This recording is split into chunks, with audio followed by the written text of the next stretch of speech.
Welcome back to Half the Battle. I'm your host, as always, Daniel Levy, your guest co-host, the 2025 Handicapper of the Year, Mr. Marlo Stanfield. Today, we're going to talk about UFC London, Movsar Evloev versus Lerone Murphy and my friends. It's going down this Saturday night for them, afternoon for us, live at the O2 in London, England. You got a top 5 showdown, a title eliminator. The winner of this fight, as far as I'm concerned, is facing off with Volkanovski.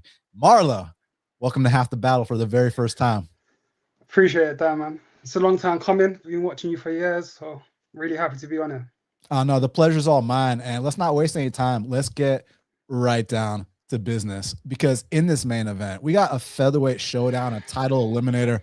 We got Movsar Evloev. He's minus 225. The comeback on Lerone Murphy is plus 190. So Lerone, 2 years older at 34, 2 inches taller at 5'9", has a 1-inch reach advantage at 73.5 inches of reach. And I mean, I absolutely love this fight because, you know, Marlo, I often hear people talk about, you know, when two elite guys get matched up, oh, why didn't they give him an easier matchup? No, I want to know who the best is, man. I want to know who the true #1 contender is to challenge Volkanovski. This fight is going to let me know that. What do you think about this main event matchup? I feel like Lerone deserved it, if I'm being truly honest. I feel like Evloev has been out since 2024. I feel like he needed one more fight. I think Diego Lopez, I feel like he's the teacher's pet in the UFC right now. So he had a title shot based off a John Silva win. So yeah, really and truly, unbeaten fighters. I feel like they should have fought for the belt. Let's see what happens. I'm excited to see how this fight's going to pan out. So am I. You know, what's interesting to me about this fight is I think that Evloev is such an elite athlete. Obviously, you know, he puts up the takedown numbers we like.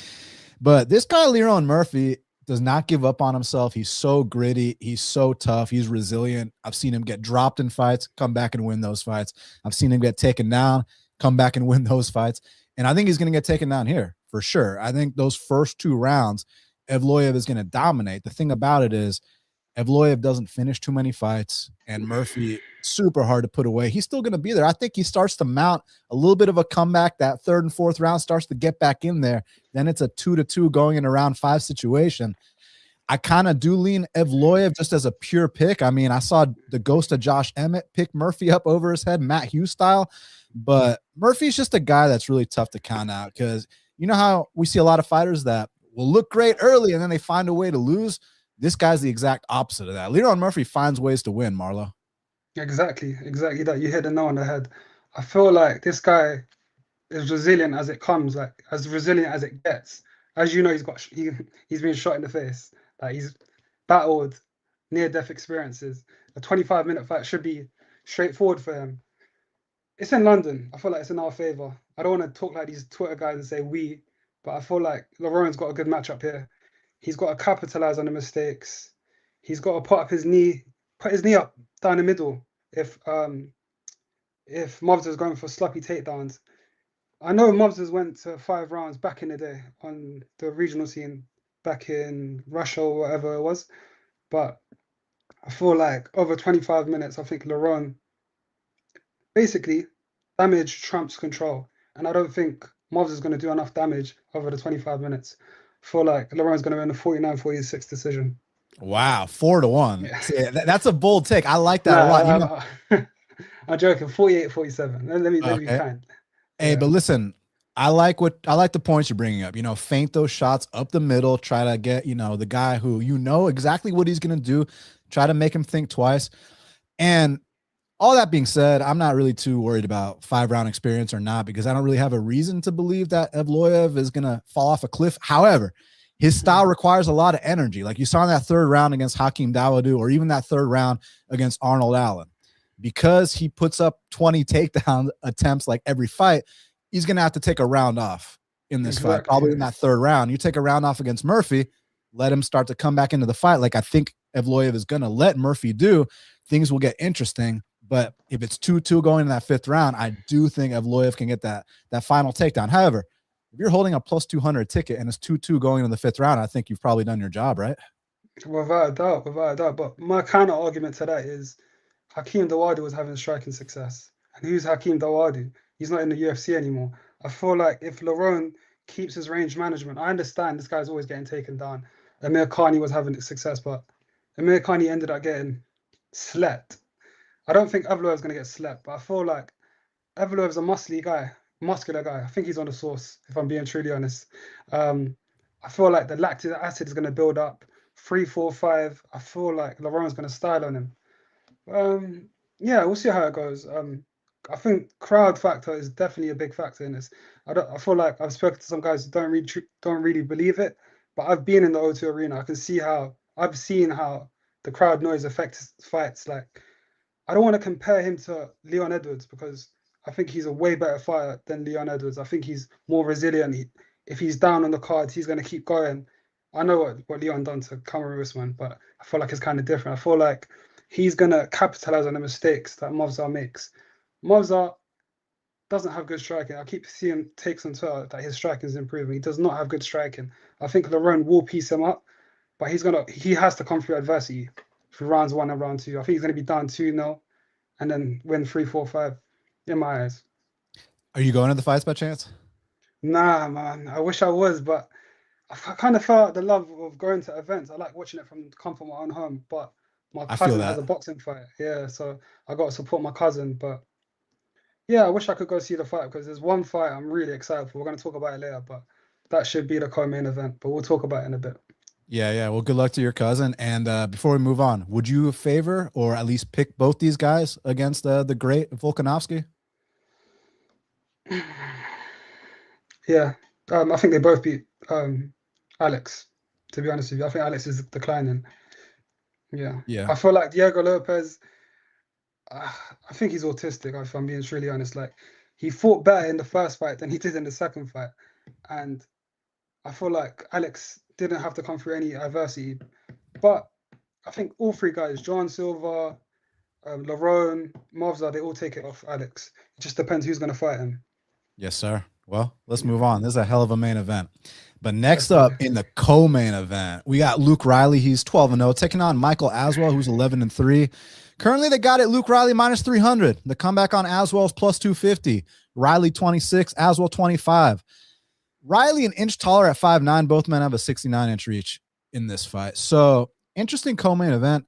You know, I think Aswell's a pretty tough guy. I think Aswell can hang in there with him. It's just one of those things where minus 300 indicates that Riley's probably going to get him out of there. I'm not sure if that's the case, man. I think that Aswell can hold his own and make it competitive, but probably lose like a hard-fought decision. You know what I mean? Definitely. I agree. I'm not high on Luke Riley. I know the whole world is. I'm not really high on him. I've watched his whole career pan out. He's had close fights with guys that haven't really made it, like Alexander Loof, and he's getting subbed by random guys on the regional circuit.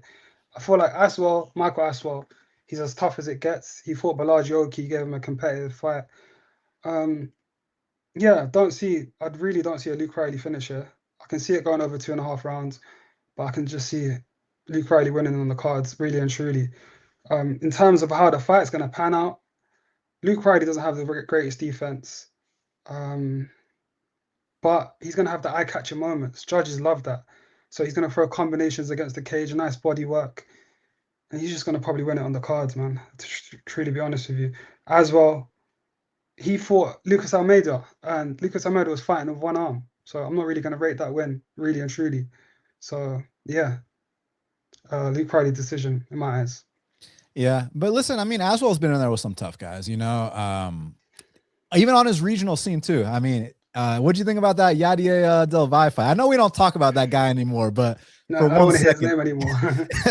What'd you think about that fight with Aswell?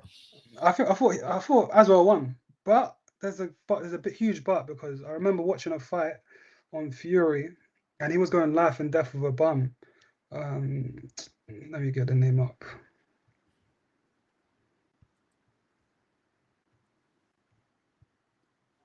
You talking about Aswell or Riley? Aswell. Oh, okay. So he fought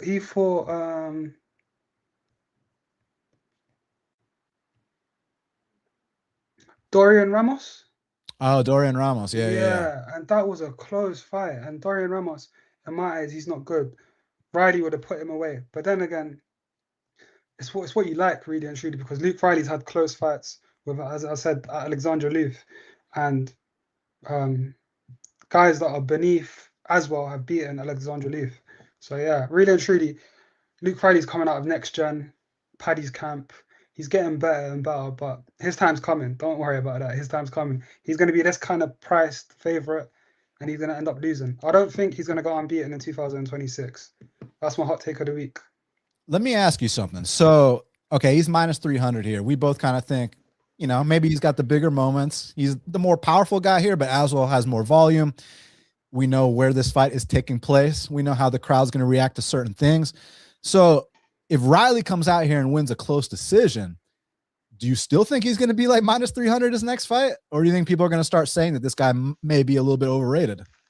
It really depends on the matchup, truly, to be honest with you, because you know what they're going to do? They're going to make him against Kevin back in Dana White Contender Series. And the way I've been doing this shit for years, yeah, they're going to do him against man. Vallejos would have beat his ass. Exactly. And I thought they were going to give us like minus 110 a piece. I would have put a mortgage down on it, to be honest with you, bro. But, yeah. That ship sailed. Exactly. That's gone. That's over with. But yeah, if this fight's close, we're going to get him at competitive lines moving forward. He's not that good. And sorry, we forgot. Bogdan Grad. Aswell and Bogdan Grad had a close fight. In my eyes, Aswell won. Judges gave it to Grad. But you saw what Riley done to Grad. So yeah, it's not MMA maths is not really the case in this factor, but that's why I think where he's priced at, why he's priced at, really and truly. Yeah, the knockout was great, but up until the knockout, Bogdan Grad was low-key maybe giving him a little tour of that octagon. Exactly. That's why I had round 2 KO. I knew round 1 was going to go iffy for him, and he's going to take over down the stretch. But yeah. Luke Riley's not what he seems he is. Like, I know everyone thinks, I feel like Dana White, all these Hunter guys, they think this guy's going to be the next cash cow, but he's going to lose soon. Yeah, well, they got to match him up properly. That's the bottom line, which I say that Aswell is not a pushover, man. So, like, if Riley comes out here and gets a knockout, I'll actually legitimately be impressed, because Aswell is not a guy that's just going to take a backseat for anybody. So, yeah, should be good. 100%. Now, this one is really interesting because featured bout in the welterweight division. We got MVPs 24-3 taking on Sam Patterson, who's 14-2-1. Currently, they got it MVP minus 185. The comeback on Sam is plus 160. So quite the age gap here. MVP 38, Sam's 29. Both men 6'3". MVP's got a 1-inch reach advantage at 79 inches of reach. So listen, man, initially when this fight first got announced, I was thinking MVP's going to style on him. That still could be the case, but the more I think about it, MVP's kind of getting up there in age. He's also dropping back down to 170 pounds. You know, GSP always talked about these guys that move up and then move back down. They tend not to do as well that second go around. And MVP being like a speed-based kind of guy, speed's the first thing to go. So I'm curious if we see kind of a bit of a, not the best version of MVP. And then with Patterson, moving up to 170 is the best thing this guy has ever done. Look, he still has a bit of that tall man's defense. He still has the James Vick tendencies, lifts that chin up in the air, exits the pocket, with that, hands down and face up. You already know the deal. But, yeah, definitely. But the thing about it is, though, one takedown, one caught kick, one slip, one knockdown, one anything, where Patterson gets into a position where Ian Gary was, where even Jared Cannonier took him down twice. Even, I bet MVP against Kevin Holland, because we're on a Fade Kevin Holland World Tour, and I can't look you in the eye with a straight face and act like that was sweat-free, because it wasn't. And when Kevin Holland, who's known for standing and banging, when he's getting takedowns on you, I definitely take note of that. So initially, like I said, I thought Page was just going to put a clinic on this guy, but the more I look into it, I think if Patterson can avoid prolonged exchanges on the feet and somehow get this to the mat, he might be a live dog here. Yeah, I completely agree. I know both guys. I've watched both of them live. Sam Patterson lives close to me. Fun fact, Anthony Joshua and Sam Patterson, they're from the same area, Watford. MVP's from Wembley, so it's really close together, and they've trained together before as well. So they both know each other's games. I thought Sam Patterson was going to be a complete fade coming into Dana White Contender Series. Was it even Dana White Contender Series? Yeah, it was. Yeah, definitely. It Yeah, was. so it was Dana White Contender Series. So I was on him against Johan. I was on him against Kiefer. I thought Danny Barlow was gonna be the guy to knock him out, and you saw what happened in that fight. What happened to Barlow, man? I thought he was gonna be a prospect of the year. Like I just don't know, man. He changed his life around. He just needs to go find a new job because I don't think fighting's for him. The Santos guy beat him. Now he's out of the UFC. He just needs to reassess. But back to Page. I think Page is at war with the UFC right now. From what I've been seeing, I've seen interviews. Like he's thinking, why am I fighting Sam Patterson? He's overlooking Sam Patterson, and I think that's a bad mistake. I think this guy, they call him a grappler, but you've seen his striking. His striking's growing leaps and bounds. I feel like he's got the more power here, if I'm being truly honest. I feel like Page is unorthodox. He's going to dart in and out, but he's flimsy. I can just see him tripping up on something. Sam Patterson catching the back. If he has the same moments that Ian Gary had, he's putting him to sleep. If I'm being truly honest with you, he's putting him to sleep. So I like the underdog here, if I'm being truly honest with you. I like the young underdog here who's got a point to prove, and I like his mindset. Did you hear anything about these guys potentially training together at some point? Yeah. He trained at shoot fighters. Yeah, I wonder. I mean, what happens in the gym stays in the gym, and obviously the fight is different than the gym. But I'm curious how those sessions went down. You know? Yeah, definitely. I think everyone respects MVP. I think he probably got the better of the kid, but I think this kid is going to be a mainstay. Like he's finishing fights. He's going to become a fan favorite. And if you watch his interviews, I know people don't really cap interviews. I do. Like it's got me like loads of success betting, really and truly. I feel like Sam knows what he has to do. He's not gonna, because really and truly, MVP is a UK legend. People don't really like him. He's like mustard. People like him, people don't like him, but he's a UK legend. So I don't think he's gonna stare at him and think, oh, this guy's a legend. Let me go easy on him. I think he's gonna go in to finish MVP, and I think he finishes MVP. I think this fight goes under 2.5 rounds. Yeah, I think he can KO him. I think he can submit him. Wow. Yeah. And it's going to be really interesting to see how it pans out. One thing about these karate guys, like you see with Wonder Boy, once that speed starts to go, guys that they would have put clinics on in the past start to go out there and beat them and then eventually finish them. So I'm very curious to see if this is finally going to be that decline spot for MVP. I felt like moving up to 85 was actually a good move for him, man. Like I felt like there's a lot of good matchups. The division isn't as stacked as welterweight. The guys are a lot slower. And yeah, I mean, I would say there's less dominant grapplers, but I mean, the champion is Hamzat. So maybe I can take that back. But leading up until the top 5, there's less dominant grapplers than there would be at 70. So I don't know. Definitely. Yeah, but I feel like he should have fought Wonder Boy, don't you think? I thought that would have been a nice fight to watch. But you think so? You don't think they would have just like high-fived and ran circles around each other? They probably would have high-fived. You're right. It would have been cool just for like the fact that they're the only 2 guys in the UFC with that style, basically, right? Exactly. So it would have been like unique kind of thing. But man, it could have played out like Till and Wonder Boy over 5 rounds, where it's like, dude, nothing happens. Who do you think won that fight? Who do you think won that fight? So my take is controversial. Everyone disagrees with me. I think Till won that. I think Till won that fight. Let me tell you why I think Till. Okay. Let me tell you why I think Till won that fight. Because the first 4 rounds, it's kind of, you know, pitter patter, whatever. The 5th round was the only time that something significant happened, and that was Till dropping Wonder Boy. So obviously you can't score a 5-round fight based off 1 round, but I felt like the first 4 rounds were just, you know, whatever, 50-50, and then the 5th round was clear Till. So I had it for Till, but you know, it is what it is. I had it for Wonder Boy. I feel like your boy Andrew Gomber said Cody Garbrandt was never really that good. I don't think Till was ever that good, man. If I'm being truly honest with you, I feel like it was just hype. But yeah, we can go on to the next fight. Yeah, I mean, Till, just before we do, Till was riding high on confidence, right? Yeah. So he was high rolling his way to the top, got that Cowboy Cerrone finish. You know, the Wonder Boy fight was kind of sus, but like, hey, you parlay a Cowboy win at the time with a Wonder Boy win. Hey, here's your title shot against T Wood, who barely throws any punches. And I talk about that. Did you see the strike count in that fight? Crazy. I don't think he threw a strike. Like, he didn't throw a strike. Yeah, it's exactly. Like you didn't throw a strike against the guy who doesn't throw strikes. I've never seen anything like it in all my years watching the sport, Marlo. You But literally can't make it up. You can't make it up. And yeah, man. Hopefully he makes a resurgence, but I don't think that's ever gonna happen. It's yeah, unfortunate. Yeah. I still enjoyed his knockout over Luke Rockhold though. Oh yeah, yeah. No doubt. No doubt. Yeah. I don't like record. I Hey, don't like did him record. and Mike Perry ever end up fighting, or that hasn't happened yet? Nah, they were supposed to meet in the spa, but it never happened. The spa or the spar?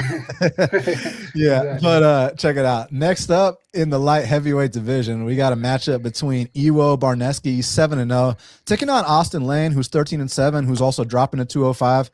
Currently, they got an Iwo minus 600. The comeback on Austen is plus 450. So Austen 38, Iwo 27. Austen 6 inches taller at 6'6", has a 7-inch reach advantage at 80 inches of reach. Marlo, before we talk about this fight, can we just take a second to appreciate Iwo for putting on this? I mean, come on, man. Like, this is literally the best fight I saw all of last year.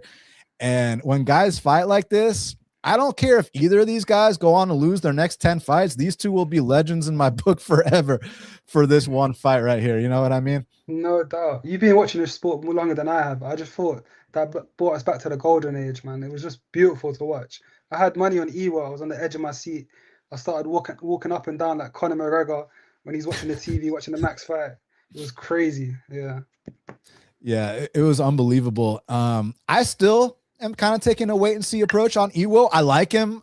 He surprised me on Contender Series. I thought that Muhammad Ali guy was going to have something for him. Yeah. So did I. He knocked him out in the first exchange, you know. Yeah. The Ebo fight was amazing too. It's just with Iwo, it's just, you know, less than 10 pro fights. All these are first round finishes. Don't get me wrong. It's not his fault that these guys haven't been able to extend you or test you or anything like that. But I am curious what happens when he's on his back, when he's in there with someone that's giving him resistance, when he's in, I don't want to say a real fight because the Ebo fight was absolutely a real fight, but I'm just saying I want to know what it's like when he goes past round one. I'm just not entirely convinced Austen Lane is the guy to give him that challenge. But to give Austen Lane a little bit of credit, hey, he won the first round against Mario Pinto. He basically got Robelis Despain kicked out the UFC. Yeah, Robelis pissed the UFC so much. Like, the UFC's like, hey, here's Austen Lane on a silver platter. Like, go feast on the carcass, kid. And he pulled one of the biggest stunts in the history of the sport. But they're keeping this guy laying around. I think a lot of us thought he would have been gone by now, but I think it's because it's kill or be killed, usually be killed, you know. But what do you think here? He's dropping to 205, which, I mean, that already is a big red flag. The age, another red flag. But I still feel like I need to know more about Iwo before I'm comfortable with minus 600, even if I am picking him as a pure pick here, man.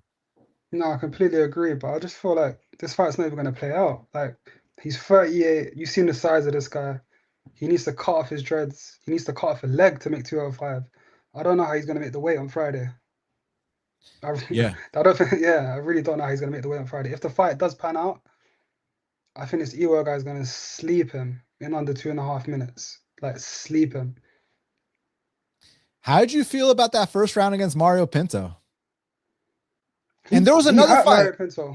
There was another fight where Austen beat someone's ass in that first round and then got caught in the second. I forgot who it was.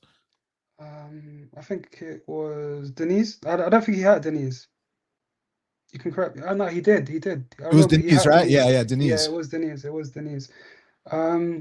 Yeah, I feel like he was going to be smaller.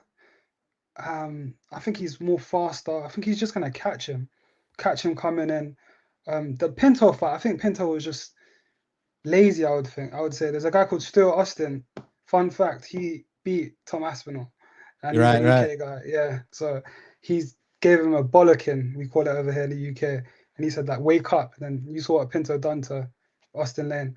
Fun fact though, it was crazy. Like, on my first year of ever like putting money down on bets, it was 2018, and he fought Greg Hardy. I don't think you like Greg Hardy, but Greg Hardy was the underdog against Lane. And like where we live over here, we had to go to the shops to put our plays down. I didn't have access to any sports books. And that was my first big play. And Greg Hardy knocked him out at round one. And I think he was going to knock him out round one. So yeah. And speaking of Greg Hardy, he came through for me against that complete fraud Juan Adams. You remember that guy? You remember? He got Yeah, of knocked course. down on a takedown attempt. Yeah, that was a scary looking kid. But yeah, Juan Adams. It's crazy you said that. My first ever play tracked on Bet MMA Tips was Juan Adams against some old white guy, Mexican looking guy. Oh, But yeah, that tough ass yeah, Mexican, the cop guy. I exactly, remember. Yeah, yeah, yeah. exactly, yeah. I thought he was gonna be something. That guy's name was Roca. Exactly, yeah, that's the Roca. one. Yeah, yeah.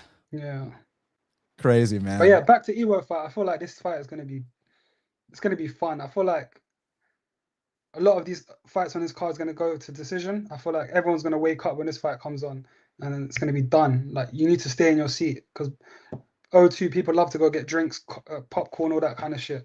Can I swear on here? Of course. It's half the Yeah. battle. So yeah, I feel like you need to stay in your seat, man, because people, believe it or not, what's his name? Ilia Topuria against Jai Herbert. People were leaving to go get snacks. They woke up, they came back, and Jai Herbert's looking at the ceiling. So like, you need to stay in Damn, your so they seat. missed the high kick? Exactly. Oh my Exactly. God, man. Yeah. That is wild. Yeah. Well, I obviously also got Ewo. It's just, I already told you all the reasons I'm taking a wait and see approach on him, not because I have any kind of faith in Austen Lane whatsoever. I just need to know Ewo more, but I still think he's going to knock this guy out in the first round. Now, Definitely. next up in the middleweight division, we got a matchup between Lerone Dolidze. He's 15-4, taking on Christian Leroy Duncan, who's 13-2. Currently, they got it CLD minus 450. The comeback on Roman is plus 350. CLD 7 years younger at 30. Both men 6'2". CLD's got a 3-inch reach advantage at 79 inches of reach. Man, Marlo, I'm so happy that CLD is finally putting it together. Like, I've been waiting so long for this to happen because when he made that debut against Dusko, look, I know it was an injury, TKO and whatnot, but when I saw the way he was moving, I was like, shit, like this guy is a serious athlete. He's had his ups, he's had his downs, he's paid real dues, not just in the UFC, outside the UFC. He's got an extensive amateur record. I know we don't talk about practice, to quote Allen Iverson, but still, now all those grapes that he's crushed, now he finally is drinking that wine. And his finished product, man, I feel like this guy, as long as he keeps his head on straight, he could be a future top 5 guy. That speed and athleticism for the weight class, his movement, he's not just spamming spins anymore. You can't just take him down and lay on him anymore. Like, I think Roman Dolidze is in deep shit here, man. Like, I like Dolidze. He's opportunistic. He's been around the block. He came through for me against that punching bag Marvin Vettori. So, and he's done cool stuff, man, like a calf slicer to ground and pound against Hermanson, the way he chinned Kyle Dawkins. Like, I like Roman Dolidze, but I think that the speed difference here, Marlo, is going to be like, oh, man, like, oh, shit. And I think that Saturday night, this will be CLD's breakout and coming out performance. And the next fight is going to be a top 10 showdown or an Apex main event. That's my opinion. I think he's going to knock this guy out and hand Dolidze his first real knockout loss. I agree with everything you just said, man. To be totally honest with you, you were talking about like crushing the grapes. What's that saying that you say, crushing the grapes or some shit like that? Yeah, he crushed the grapes. Now he's going to drink the wine. That's exactly it, man. He's done the IMF in the amateurs, Cage Warriors. He's done it. He's seen it all. I've been on him since the very start.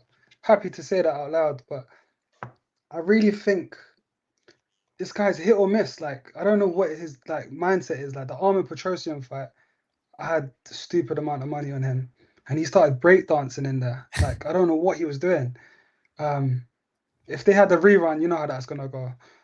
G-Rod, Exactly. I think the G-Rod fucked him up bad. Like, I think someone needed to throw in the towel in that fight. I was really upset seeing that shit.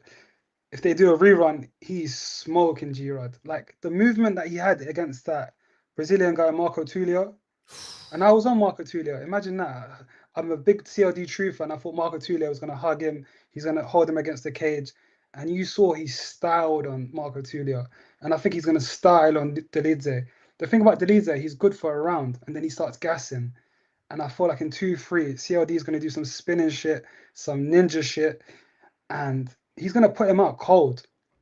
He has to avoid being on the ground with Dolidze. That's all I have to say in round 1. but 2-3, he's gonna smoke him in my eyes. But the Pulia fight, what was your take on that? Like, that was a weird fight.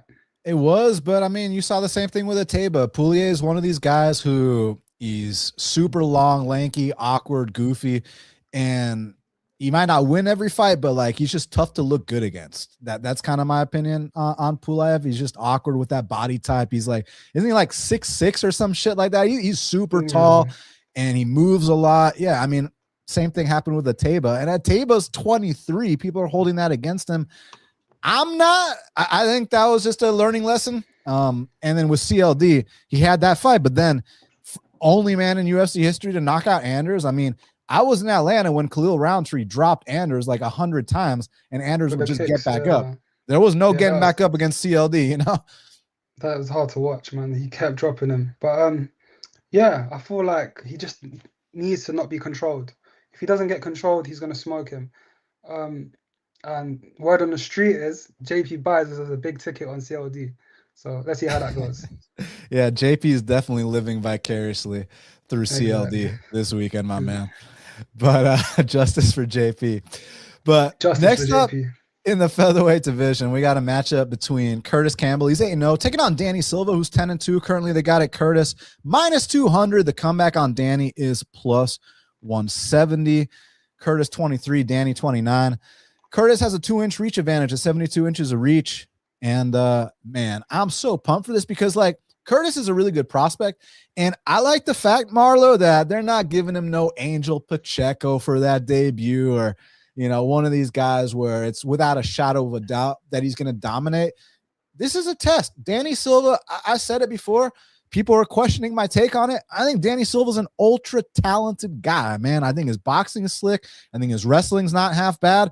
My issue with Danny Silva is he's one of these guys where he looks incredible in the early going, but he kind of middles out as the fight progresses. Not necessarily falls off a cliff. It's just more so I wish he'd look how he does in that first round, all 3 rounds. And Campbell looks like a serious prospect, but this is, you know, I heard an interview with him right before we came on here, and they were talking about, is there a lot of pressure?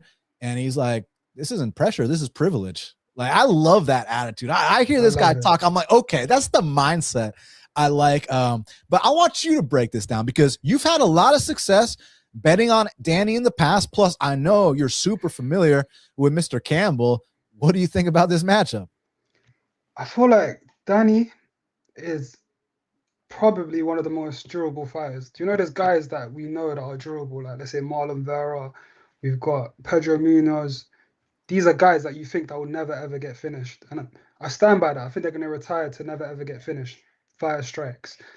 And that brings me back to Danny again. I feel like this kid has nice boxing, but his biggest skill set, he's got heart and he has pressure. Like, he's going to walk people down. But I don't think he does enough, and he's not going to do enough in the judges' eyes here. It's unfortunate. If this was in the Apex, I think this is a different looking fight. I just feel like,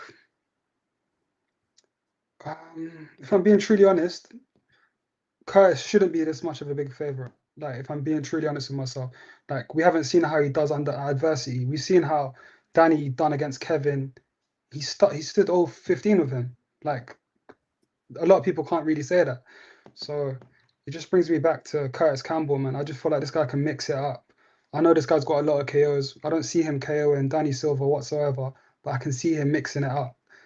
My friend Art, you must know him, Mr. Electrocute on Twitter. Yeah, of course. He compared him to Melky Costa, and I see it exactly the same way. He's going to throw kicks up the middle. He's going to throw teep kicks. I can see him getting his back somehow. I think I can see submission attempts. I just see this kid winning a decision or getting a submission win. But Curtis Campbell, he's gonna be really good, man. He's one of the best Dana Contender Series fighters I saw last year.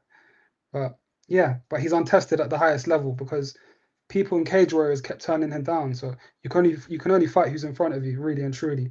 Danny Silva, he wins on thin margins. He fought Colibao, split decision. He fought Angel, punching bag Pacheco, split decision. So Lucas Almeida, split decision. Yeah, exactly. So yeah, that's my take on the fight. I think Curtis Campbell, funny looking guy, don't judge a book by its cover, is going to win the fight. Yeah, no, don't judge a book by its cover for sure. The thing with Silva that I'm trying to figure out, why do certain things happen? Because like the athleticism is there, the technique is there. I really like a lot about him. But when I'm seeing these fights, he's landing like 200 strikes and he's not like hurting these guys. And I think he's missing a bit of that power. And I also think there might be something mental there because, like, the first round against Coolabout, I was like, dude, this guy could be like a future top 5 guy. Then after that, Coolabout comes back into the fight, and it's like, whoa, whoa, whoa. Like, Danny, like, keep it up. Like, where's my output at? You know, the fight with Lucas Almeida, first round, I'm like, yes, Danny, like, this is what I like to see. Then towards the end of that fight, Lucas is walking him down. The Angel Pacheco fight should have never look. It was clear as hell a Danny Silva win, but I'm saying it should have never even been as remotely competitive as it was when you consider the talent and skill gap between those two. So I feel like Silva's got the talent, but there's a lot left to be desired is basically kind of what I get at when I watch him sometimes. Like I expect more from him, you know? Exactly, exactly. And I think it just comes down to mindset. You can't fight close in any enemy territory. Like you have to make it clear and decisive. And I just can't see him doing that. And I can see Yeah. a lot of people, a lot of my friends, a lot of people in my network, they're all placing money on Danny Silva this week. I just don't see it panning out. I mean, I get why it's Yeah, debut for I get it Campbell too. and Yeah, Silva's not half bad. But okay, for example, Silva going the distance with Vallejos. To a lot of people, that's a huge deal. But to me, going into that fight, I thought he would go the distance with Vallejos. So I wasn't surprised by that because I do think he's that talented and skilled. But that being said, look at this kid, Kurtis, man. I mean, like you said, you don't judge a book by its cover. You start to sleep on this guy, and he will sleep you. And one thing I really like about him is he knows exactly where his strengths lie. For being such a young guy, there's not an immaturity about him. There's not one of the, he reminds me of Vallejos in the sense, not fighting style wise, but maturity wise, where like Vallejos is just this young kid and he's already taken out, legends and top 15 guys. I feel like Campbell, you let him get those first 2 fights under his belt, and then you can put him in those similar spots that they were putting Vallejos in. Put him in there with a Josh Emmett. Put him in there with a Giga Chikadze, assuming things go well here against Silva and then his, subsequent fight after that. But the point I'm trying to make is that, you see these guys coming up now. Like, let's take that Santiago Luna, for example. I think he's gonna need a little bit more development. But the point I'm trying to make is that these kids coming in now, 21, 22, 23 years old, they don't look like kids. These guys look like grown-ass men. So I feel like although he's young, you don't judge a book by its cover and you don't judge his age as being immature because this guy, I think, is wise beyond his years, Marlo. no, I agree with everything you just said there, man. Curtis is going to be a name state in the company. I feel like he's going to win a lot of fights, and I can see him being in big fights. And they can market the guy, man. He's just funny look. He's got a nice little nickname, Pink Panther. He's got the pink shorts this week, so don't lose in pink shorts. That's crazy. Now, next up in the lightweight division, we got probably the first candidate for fight of the night. Because it's a Mason Jones fight. We got Mason Jones. He's 17-2, taking on Axel Sola, who's 11-0. Currently, they got a Mason Jones minus 125. The comeback on Axel Sola is plus 105. Mason Jones 30. Axel is 28. Axel a bit taller at 6'2". Both men have a 74-inch reach. So, I mean, every Mason Jones fight is an all-out banger. Is usually the best fight of the card. I'm a huge Mason Jones fan. I mean, this guy goes life and death with everyone. He puts on the exact kind of fights that the fans want to see. And then there's questions about your cardio, your experience, your heart. Mason Jones will absolutely expose that. I mean, we're talking about a guy that went life and death with Mike Davis, with Ludovic Klein, with David Onama. Jeremy Stevens, he dominated, but with Balaji Oki, like with all these seasoned, tough guys who have been there, done that, you love to see it. And with Axel Sola, hey, similar to Danny Silva, those first couple minutes against Reese McKee, this guy was looking like a French Conor McGregor. Like that straight left, couldn't miss. That high kick came out of nowhere. I'm like, damn, if this guy can keep it up, like, holy shit, he can really go straight to the top. But I feel like with that karate style, especially against the guy like Mason Jones, how do you beat a karate guy? You walk them down. You make that octagon feel small. You put consistent and constant relentless pressure on them. You start to chop them down and break them. And guess who has that style? Mason Jones. So I think Mason Jones has the style required to put that pressure on Sola. But here's the thing.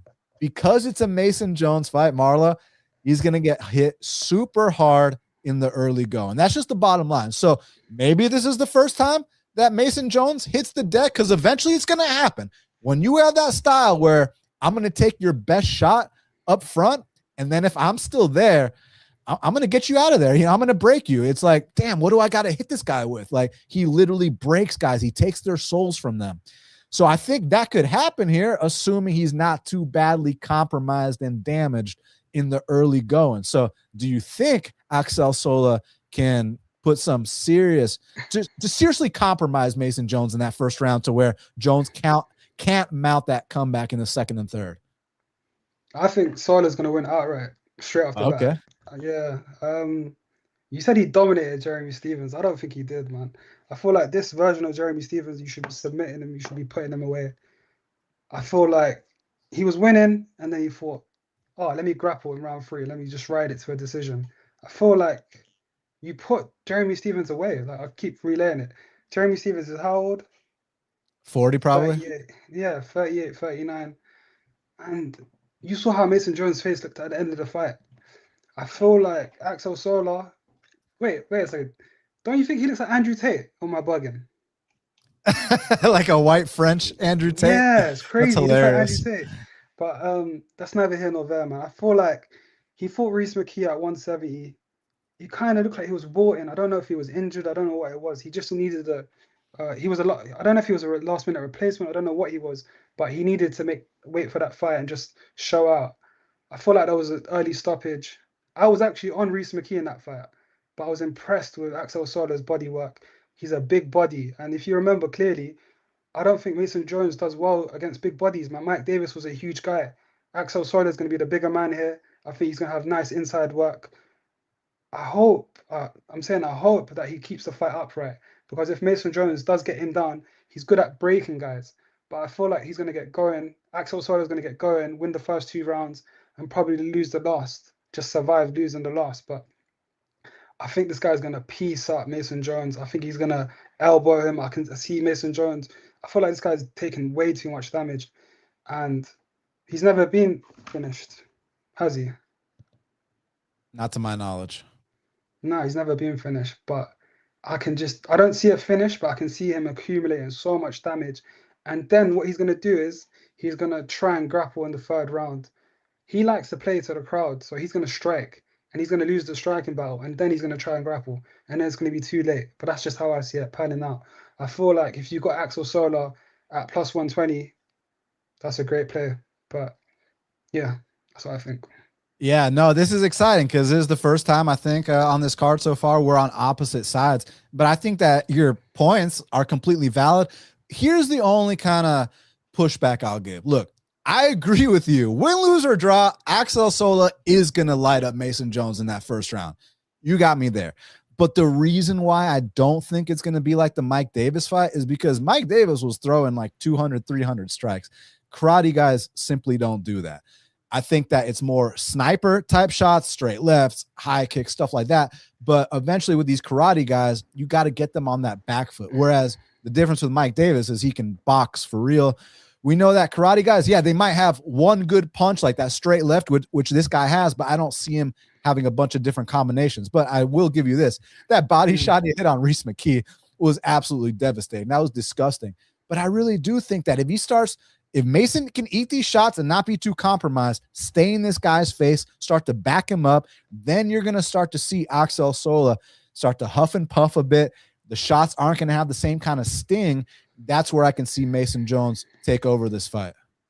Definitely. My counter to that is I feel like Axel Sola is a guy that you want to put money on because he actually studies fights. So there's these guys that always say, oh, I let my coach study the fights. I do my Instagram digging. I watch his highlights and shit because I'm putting big money down on these fights. I need to know that their mind is up to it. So I know that he went to Dagestan. He went to go train with the guy that Hamzat KO'd. He's in the middleweight division. I forgot his name. Do you want to remind me? Gerald? No, he's Dagestani. Robert. Yeah. He knocked him out with the uppercut, right? Yeah. I forgot his name. Don't know why it's Ali Skarov.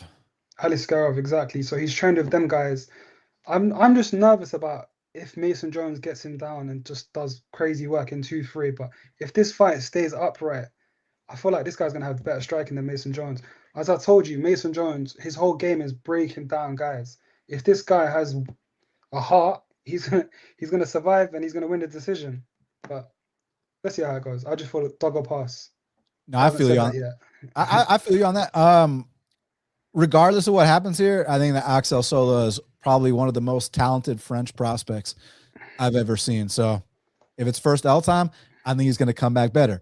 If it's not first L time, holy shit, you're looking at a top 15 showdown for his very next fight. So yeah, it's going to be a banger regardless. So let's see who's right. Now, next up in the featherweight division, this one is real interesting. We got Nathaniel Wood. He's 22-6, welcoming Losene Keita to the UFC, who's 16-1. Currently, they got at Keita minus 220. The comeback Nathaniel Wood is plus 185. Keita, 4 years younger at 28, 3 inches taller at 5'9", has a 3-inch reach advantage at 72 inches of reach. Marlo, I need you to go first on this one. Reason being is that I know you've been waiting for Keita to make that UFC debut for a very long time. And then I also know that you've had a ton of success going out there, betting Wood as a dog when tons of people were, stamping their flags saying that he was going to get knocked out in a variety of fights. So what do you think here? This fight should be co-main event, man. If I'm being totally honest with you, I feel like Mason Jones has paid his dues. I don't think the UFC respect this guy. You mean Nathaniel Wood? What did I say? Mason Jones. Sorry, it's my first day on this shit. You're good, bro. It happens to me 600 plus episodes deep. Yeah, sorry about that. So Nathaniel Wood, man, where do I start with him? I feel like in my betting career, this guy was always on my tickets, He's everything that you want in a fighter. He's got a great mindset. He's under Brad Pickett. I think Pickett's the best coach in the United Kingdom. He's got good volume. But there's just this thing with I forget my words. There's this thing with Wood that he has chin issues, if I'm being totally honest with you. And he's been able to mask it the last couple of years. And I don't think he's going to be able to mask it this weekend. I feel like Keita is going to put him to sleep. When I say sleep, I'm saying sleep. Like, I feel like this guy is a generational talent. He just has to make the weight. Wood, how can I say it? Delgado hurt him. And do you know how fighters, they don't get finished? The next fight, they get finished. I just see it playing out like this. He just laid down the groundwork or woodwork, whatever they say, and this guy's just going to finish the job. And it's sad to see because I don't think Wood's ever been a co-main event. I don't think he's ever headlined the card, and he's got a great record. Like, he has a great record, and he's a mental health advocate. Like, he's battled mental health. He's been broke. He's done all of this stuff, and they just don't respect the guy. Yeah, it should be co-main event. It isn't, and it's unfortunate because his win streak's going to die on Saturday night. Yeah, this is a great fight because you don't just make your UFC debut against someone like Nathaniel Wood unless you're on a certain level.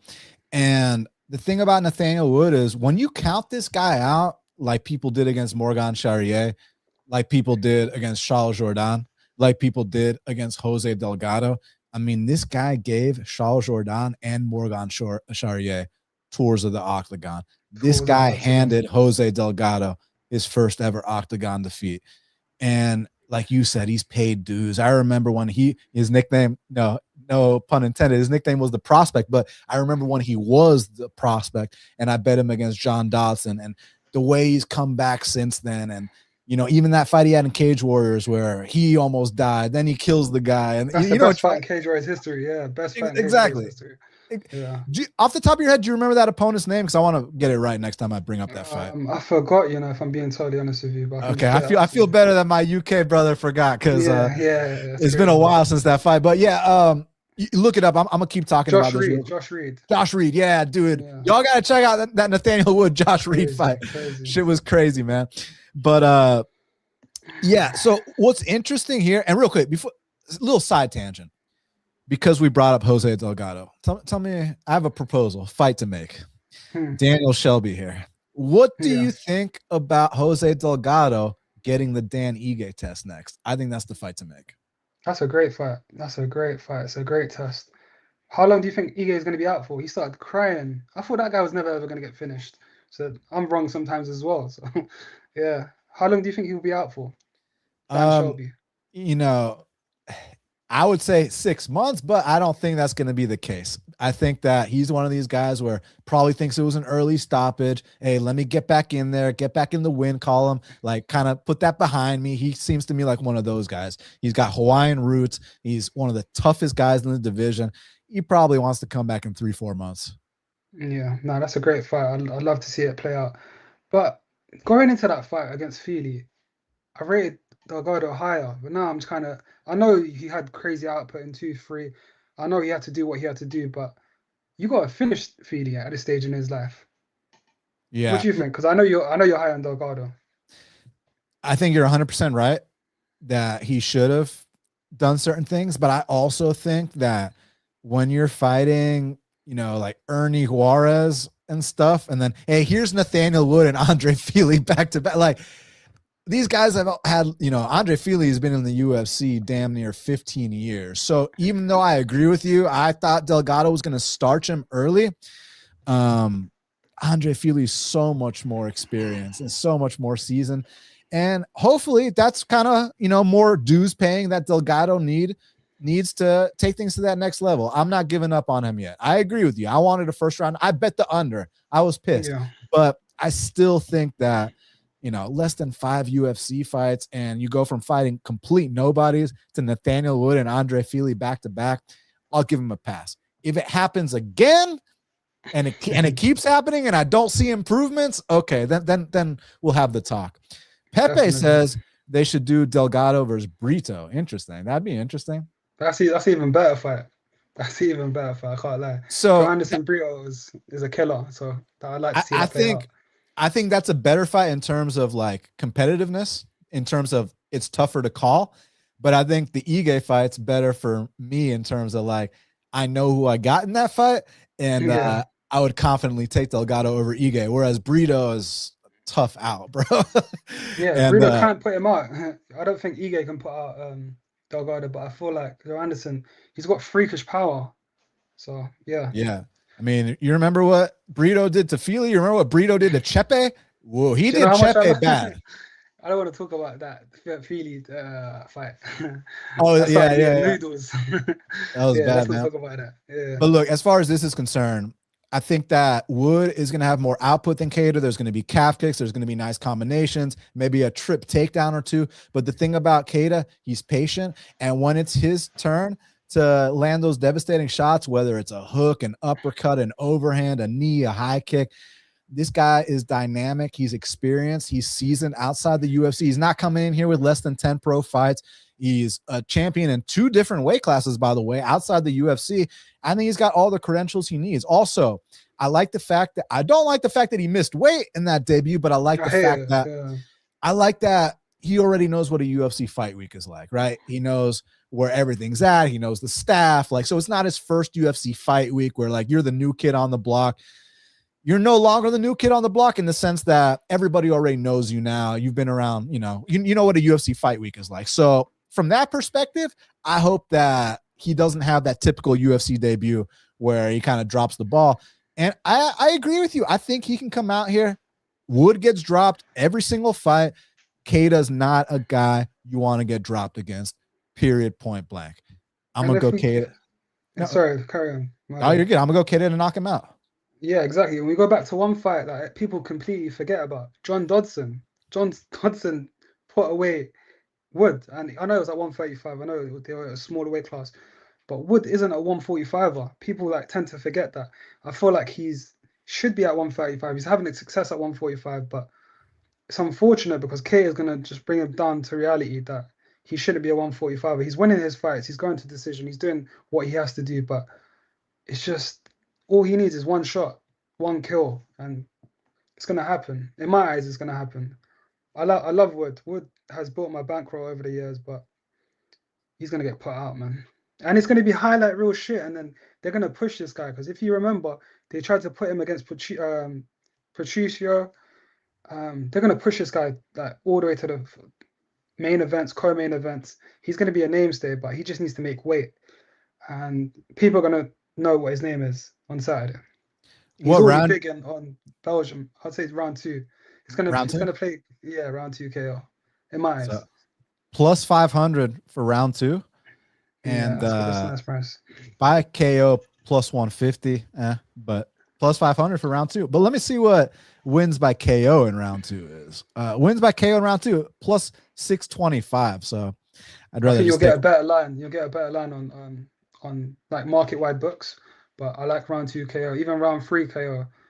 I just feel like Wood's gonna have success, and then KO is just gonna be smiling, laughing because he knows he just needs one shot, and it's scary because Wood's even come out and said that this is his hardest fight or this is a scary fight for him. It's unfortunate because yeah, man, it's gonna be a KO. Now, next up in the heavyweight division, we got a matchup between Mario Pinto. He's 11-0, welcoming Felipe Franco to the UFC, who's 10-1. Currently, they got it Mario minus 900. The comeback on Felipe is plus 600. Mario, 3 years older at 28, 4 inches taller at 6'5", 3-inch reach advantage at 79 inches of reach. So I like Mario Pinto a lot, not just in the spot, but in general. He's one of my favorite heavyweight prospects. Been 5 rounds outside the UFC. So much confidence, so much swag. I love the hands, whether it's just the boxing for MMA technique and then throw in the fact that he's got knockout power to go along with it. His takedown defense has come a long way from the regional scenes. He's got a very heavy sprawl. And now he's starting to implement some grappling, some offensive grappling too. Like, I like everything about Mario Pinto. And the thing about this matchup, you know, a lot of people remember Felipe from Contender Series where you dropped the ball badly against Freddie Vidal. But that was at 205, right? So it goes back to the regional scene. And he's got 2 fights, you know, against, you know, the hot dog vendor and the janitor, and you know, wins both of them, one at heavyweight, one at 205. And it was basically like, hey, Mick Parkin pulled out the fight. We need someone. What this tells me is that a bunch of people said no to fighting Pinto, that this guy got the call, because you're calling a dude from Brazil who doesn't belong in the UFC to take this fight. Like, that must mean that every single person they called to fight Pinto was like, I ain't fighting this guy on a couple week notice. Are you crazy? like no, you know, like, so I think people understand what kind of prospect Pinto is. So with Franco, he's a 205er fighting at heavyweight, and his, you know, the best part of his game is his jiu-jitsu. But we already saw on that Contender Series fight that if he can run you through the series and not finish you, then he starts to gas out like a bunch of jiu-jitsu guys tend to do. Then you're going to see him start to flop to his back. And here, I don't think he's even going to get that one takedown and run him through the series or whatnot. I think his takedowns are going to get sprawled on super hard. Then he's going to be forced to stand up with Mario Pinto. And from there, I think Mario Pinto is going to launch this dude's head into the 5th row, Marlo. Exactly. Like, we completely agree on this fight. I thought this guy was not even going to make the flight. I saw him on Instagram that he came to London. He's in London. I feel like they called him. They said, you got to take this fight or you can fuck off, really and truly. Like, we're not gonna sign you.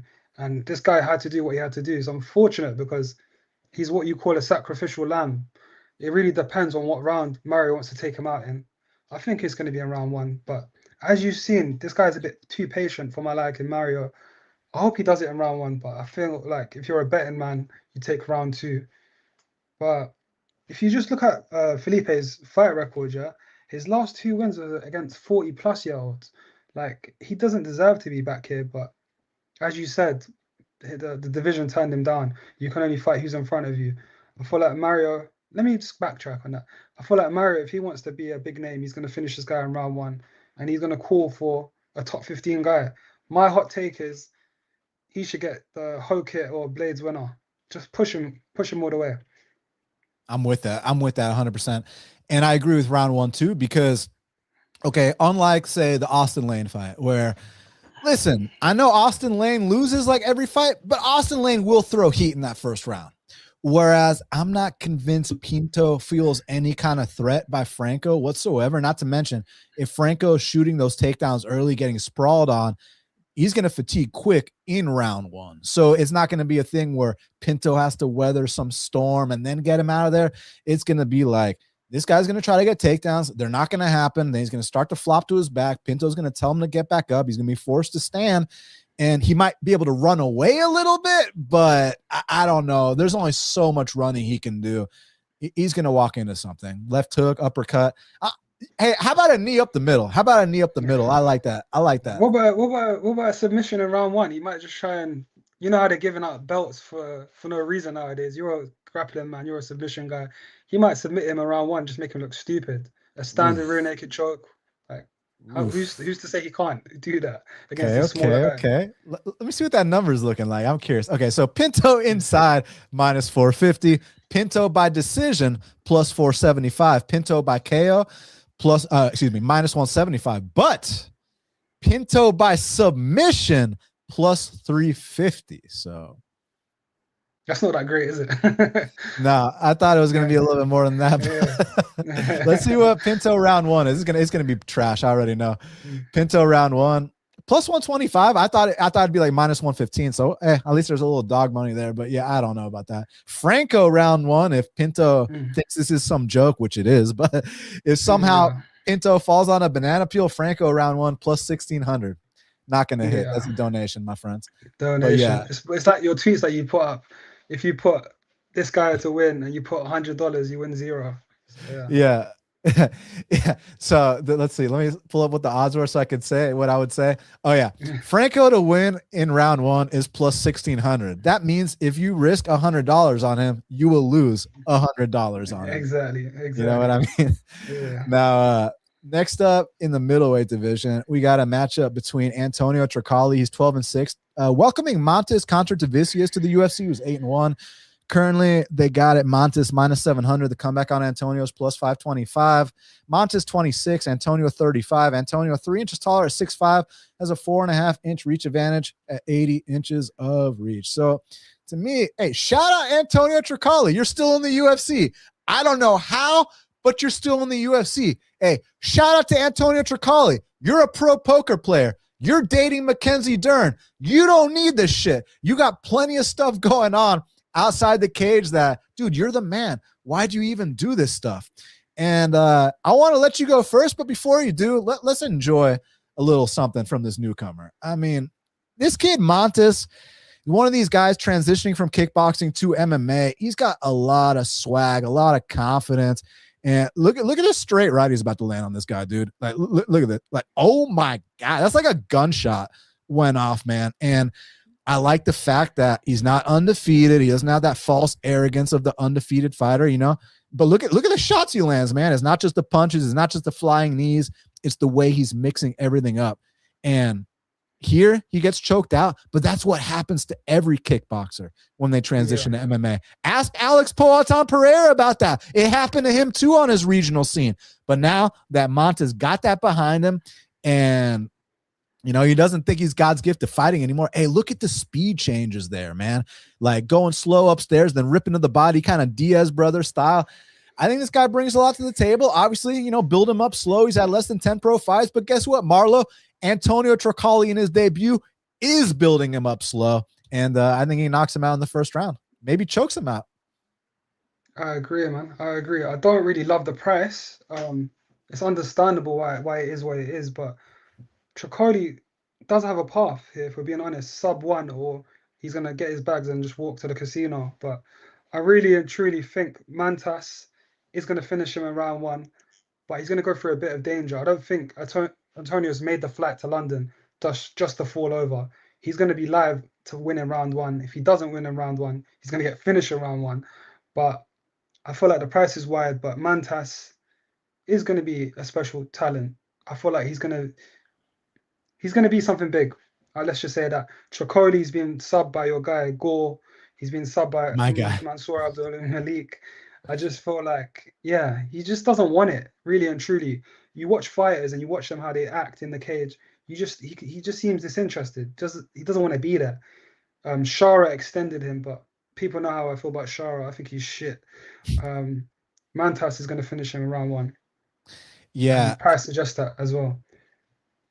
Yeah, you know, I've actually seen Trocoli fight live in person because he fought in the NFC once versus Diego Lima of all people at 170 pounds. And so he stood out because it's like, damn, this guy's like 6'5". This guy's huge. Like, let's see what he does. And dude, he looked so bad against Diego Lima that it was like, oh, this guy just is kind of a bum at fighting, professionally.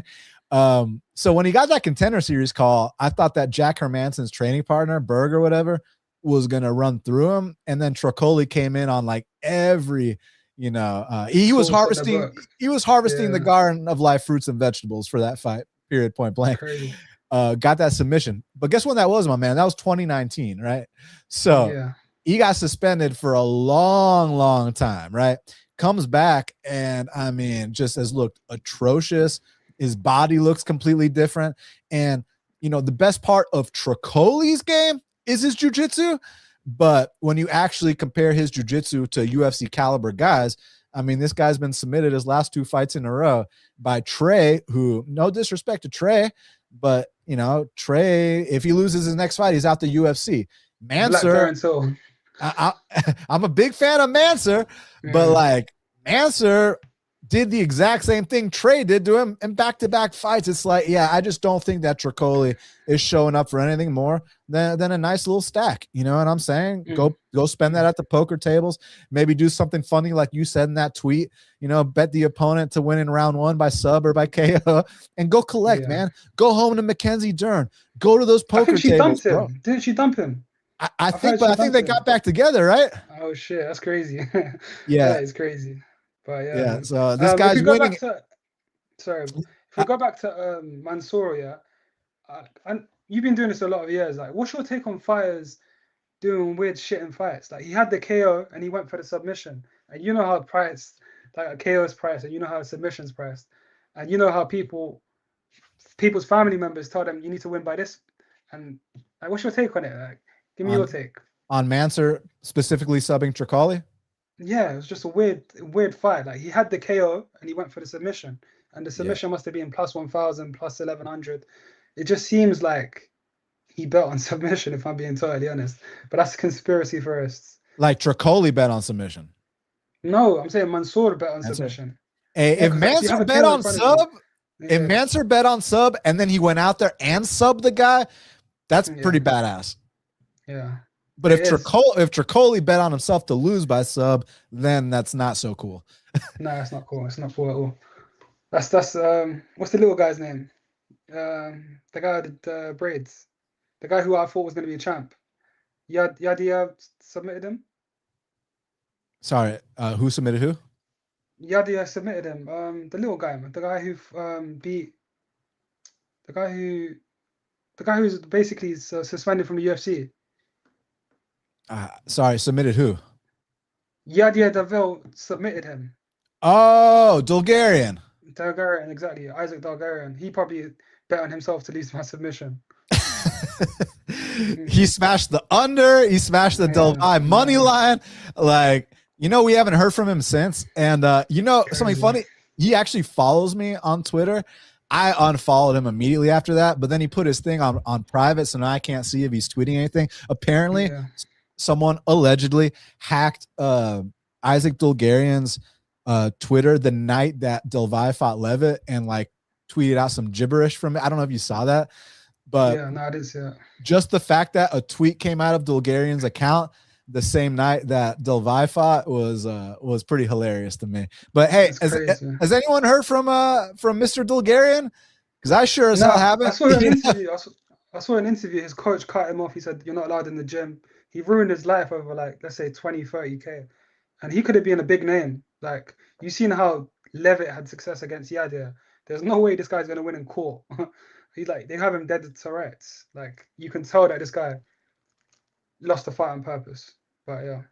Hey, my boy Devontae Sewell fought the LFA against Hyder Emil, had that great fight. He says that's what Umar C did last week. Exactly. I don't know what it is with French guys and leg locks. Cyril Gane done the same shit. I just don't understand why they do what they do. But yeah, man, I don't want to hear that name ever again, man. I had a lot of money on CSI, but he's not cut out for the game, man. He was already a fraud losing to Menafield and in Atlanta. Exactly. Yeah, dude, man, I had to wake up my best friend during that fight. You know what I'm saying? I had Yeah, to that's explain to crazy. my dad that, hey, the sport's not so bad. There's actually entertaining fights. Like, Yeah, I choose not to relive those memories. But yeah. next up, in the heavyweight division, we got the big boys. We got Scotland's own Louie Sutherland. He's 10-4, taking on Australia's Brando Pericic, who's 5-1. Currently, they got it Brando minus 270. The comeback on Louie Sutherland's plus 230. Louie 32, Brando 31. Brando 6'5", Louie 6'3", and Brando has got a 3.5-inch reach advantage at 79.5 inches of reach. So, I mean, I think that Louie Sutherland, I know he looks a certain way, kind of chubby, but I think if you underestimate him a little bit and you kind of get into a bit of a brawl with this guy, that he may be able to surprise you. But Pericic has a big edge on the mat here. Pericic gets on top of this guy. The fight could be over shortly after. But Marlo, the thing I'm worried about, you know what it is. This guy's had less than 10 pro fights. He's minus 270. He's no longer fighting a grown man named Alicia, which, we don't pick no grown man named Alicia to win UFC fights. But that being said, what do you think about this fight? I feel like Louis is just a big body. Like, if I'm being honest, he hasn't, other than Walter Walker, he's never ever been stopped. Like, he's fought good guys on the regional scene. So Slim, he's in PFL. He's a good fighter. Abraham Babley, I'm high on him. He's in the PFL. These guys are finishers, so they haven't finished him. And Brandon Perisic, I feel like he's a Muay Thai kickboxer. He's at City Kickboxing. That's not the best gym, if we're being honest with each other. Walter Walker broke his leg off a kick from Louie Sutherland. So Louie Sutherland, I'm not saying he's the greatest fighter. I just feel like the line is crazy. I can see this fight getting extended. Louis is an English guy. What can happen? But if I'm being totally honest, I feel like Brandon in the clinch can do some work. I can see this fight going to decision. I can see it going over 1.5 rounds. I feel like those are nice prices. If you like overs, if you like fight going distance, and you like watching the clock go down, you should go for that. But I just feel like this fight does get extended, but Brandon probably wins. But I'm not really high on him because, as you know, the Alicia guy, he's Chase Hooper's guy. He's a 205er. He was a blown up heavyweight. So let's see what Brando can really do. I'm not really high on him. Who you got, Alicia or Felipe Franco? I got Felipe Franco. Ooh, he's crazy. Okay. Yeah, yeah. All right. Now, speaking of Trocoli and Felipe Franco, check this out. Next up in the lightweight division, we got a matchup between Shem. He's 12-2-1, taking on Abdul Kareem Al-Selwady, who's 15-4. Currently, they got it Abdul Kareem Al-Selwady minus 125. The comeback on Shem is plus 105. Abdul, 2 years younger at 30, a bit shorter at 5'8", has a 4-inch reach disadvantage at 69 inches of reach. So, I always speak my mind on half the battle. And I got some comments about my video I put out yesterday about how, I'm too harsh and this and that. Guys, this is a betting show. We need to be 100% brutally honest about our assessments on these fighters because we're placing our money on them. We don't want to lose our hard-earned money, so we just have to be 100% honest. It's not like going up to a fighter in person and, talking shit to them. These guys aren't tagged. We're just expressing our opinions. That's what we do here. And some people have an issue with it, but the rest of y'all are amazing. But as far as this matchup is concerned, my friends, I literally think that Shem is arguably top 5 worst fighters on the roster. I've seen kids in the Tiny Tigers and Little Dragons karate program with better striking technique than Shem. I've seen old ladies in day one Taibo class with better striking technique than Shem. And then the whole thing is, but his jiu-jitsu so elite. No, it's not. His jiu-jitsu is the best part of his game, but for UFC standards, it's nothing special. Then the whole thing is, but Al-Selwady has no chin, right? He doesn't. He's been knocked out a bunch. I agree. However, you need to know how to throw a punch to expose that chin. So I think that Selwady's better across the board. My issue, Marlo, is A, he never fights. B, he's riddled with injuries. I mean, an article came out on Yahoo that this guy was dealing with a spine injury, which I ain't no doctor, but that doesn't sound too promising to me. And then obviously his chin has always been a concern. So, yeah, what do you think about this fight? I feel like you may have messaged me. I don't. Like, can you hear me? Yeah, I can hear you great. Sorry. Can you hear me? Yeah. Yeah. Yeah. Sorry. Can you hear me? Shamrock. I feel like a lot of people have messaged Oh, me his because headphones they died. asked me like, "What's this? What's your thoughts on this guy?" I keep telling them this guy is terrible. He's crap. He's a good speaker. That's all it is. He's a good speaker, and people believe the hype. He's from Liverpool. He's Paddy's guy. He's gonna be good. Nurulio Aliyev, the Tajikistan Khabib, had striking success. He looked like a Golden Gloves champion against him. Like he hurt this guy. If you saw how this guy looked after the fight, he had one takedown against him. And what's Aliyev's whole game process is takedowns. He thought, fuck it, let me not go for takedowns. Let me show off my striking. I've been out for a couple months or a year. Let me show what I can do. I just feel like he's opportunity. He's an opportunist, and Shamrock, his game process or his process is submissions. I feel like Al Sawadi, he's done some grappling competitions. He's had grappling fights, and I feel like he would stay away from the submission attempts. But yeah, you know more than me. I feel like we need to know why he's been out for this long, and can he have a good enough 15 minutes? Because I feel like he will win the fight, but I can see him getting robbed, unfortunately. Hey, can you hear me by chance? I can't hear you. Give me one second. Fuck. Yeah, your headphones died. All right, hold on one second. I'm gonna type to you. Your headphones died. Check the private chat. Hopefully you can check the private chat. But yeah, anyways, I heard you great. I'm gonna also message him on Twitter real quick just to let him know that um I can Give me one hear sec. you great, but your headphones died. That's why you can't hear me. I can hear you now. Can you hear me? Yeah, I can hear you great. You can hear me? Yeah, perfect. So did you hear what I said? Absolutely, absolutely. I died again. So yeah, basically, as far as I'm concerned, I think a lot of people are talking about how Loic Radzhabov took down Al Selwady, therefore Shem Rockwell. You sure about that? Because I think Loic Radzhabov is a completely different caliber fighter than Shamrock. I mean, we're dealing with a guy in Loic Radzhabov who not just beat Esteban Ribovics, but he took him down 11 times. Esteban Ribovics is a top 20 guy. Shamrock might not even be a top 200 guy. So, yeah. Sorry, did you give a pick? I know you gave a little bit of an assessment, but did you give a pick? I think it's also.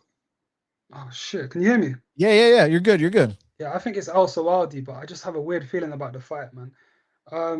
Do you know if Bilal is his friend by any chance? I feel like you need to Yeah, message him. they're of course boys because of their their lineage, their heritage and all that. They're definitely boys, but they don't train together. Selwady trains at Fortis in Texas, and Okay. Bilal's in Chicago. All right. Yeah, but this shit's bugging. It's cool. Just use your laptop speakers. Yeah. I also got El Selwady. Hey, turn your volume down because I can hear myself. There you go. Can you hear me now? Yeah. I've heard you this whole time, but can you hear me is the question. No, he can't hear me. But it's okay. I'll keep talking until you get this figured out. But basically, I have the same concerns you do about Al Selwady. He's been out forever, like I said, injuries, chin, this and that, maybe untrustworthy, but he's so much better than this guy across the board. So hopefully this is the tune-up and the layup fight that he needs to come out here, get that first UFC win. And then after that, we can talk about fading him. I understand if people want to fade him here. I just think you're fading him with people talk about Antonio Trocoli being the worst fighter on this card. You sure about that? Because if you put Trocoli and Shamrock in that octagon, I'm picking Trocoli to win that fight. If you put Felipe Franco and Shamrock in that octagon, I'm picking Felipe Franco to win that fight. Yeah, but he's so much bigger. I don't care. I'm telling y'all, I don't think this guy can beat anybody on the roster. So if he wins this, y'all got a nice little clip to make me look bad. It is what it is, but I'm speaking my mind like I always do and always have and always will. And I got Al Selwady to come out here and win a unanimous decision in London, England. Yeah, no, I agree. I'd like to add, yeah. Do you give him any submission success against Al Selwady? Like, at all? Only if Al Selwady's rocked. And he can't rock anyone. He's got like paper hands. Like he has no power whatsoever. So right. that defeats. I don't think that's gonna happen. But I'm just thinking he did somehow get on top of Aliyev in round 3, like in a weird exchange. So what happens if he does that against Al-Sawadi? Yeah, I mean, I'm hoping Yeah. also Audie shrimp out, get a half guard, and start to work your way back up to the feed, and scramble out of it, man. I mean, he had some good scrambles with Loic, and I felt like his grappling and his striking looked dominant against Hardwick, which, again, we might say certain things about Hardwick, but I still think that's a different caliber than Shamrock. That's just my personal opinion. Yeah, Hardwick beats Shem. Definitely, I agree. I just feel like this guy is terrible, man. He talks a good game. He's rangy, he's long, but really and truly has no power. And yeah, man, I've tried to fade him on Octagon at big prices. Didn't work out in my favor. I got Aliyev, and I'm close to playing Al-Sawadi, but I just want to see how he looks. Yeah, that makes sense. Now, next up in the strawweight division, we got the debut of Chanel Dyer. She's 6-1, taking on Ravina Oliveira, who's 7-3-1. Currently, they got it. Chanel minus 450 to come back on Ravina, plus 350. So Chanel's only 24. She's just a kid. Ravina's 29. Chanel an inch taller at 5'6". Both women have a 65-inch reach in this spot. What do you think, man? Because Chanel, obviously, her striking is the best part of her game, but she's still super young. She's still figuring things out. Ravina Oliveira hasn't looked the best, but she's got to be desperate and super hungry to get in the win column. This is probably her last chance. Yeah, no, I agree, man. I just feel like let's just go back to Chanel Dyer against Cara Alfaro. You compared her to John Lineker. I compare her to Jessica Andrade, like a Yep. John Silva. But people forget this girl was on the source. Like she's supposed to fight this month. They told her you can't. She was on diuretics, and you're on diuretics because you're masking it with something else. And I was just thinking in that fight against Chanel, this girl was overpowered. She was OP to the max. Everything she was touching her with, she was falling down. Like in The Godfather, the guy says, "What you massacred my son? Like, what have you done to my son?" I just felt like Chanel went through the ringer against her. She did win round 3, but I just felt like her, like Faro. If you ask me what happened in that fight, I would say this girl was on steroids because Chanel Dyer was a minus 200 favorite, but she was getting punched up. Like it was like a man against a girl, but Carol was a girl, you know what I'm saying? But Ravena, I feel like her only, she's going to be like Shem. I think she's going to go 0-3 in the UFC and get cut. I feel like Chanel is live to get a finish. Brad Pickett's her coach, like he's Nathaniel Wood's coach, like he's Lona's coach, and he's really high on Chanel Dyer. I feel like Chanel Dyer can catch her with a head kick. She can punch her against the cage. The ref can step in. I feel like she's this much of a big favorite. I feel like poking inside the distance, you have to at this price. I feel like Ravena has nothing for her. I feel like this minus 450 price is understandable. And really and truly, Chanel has to finish to make a name for the last fight because the last fight was crazy. Like it's weird getting signed off a loss, but it was one of the best fights in Contender Series history. I know you say Mike Davis and Sadiq Yusuf's the best fight in Contender Series history. I feel like this one was up there. Yeah, definitely the best women's fight in Contender Series history. I like that Sofia Montenegro fight too. That was a good fight.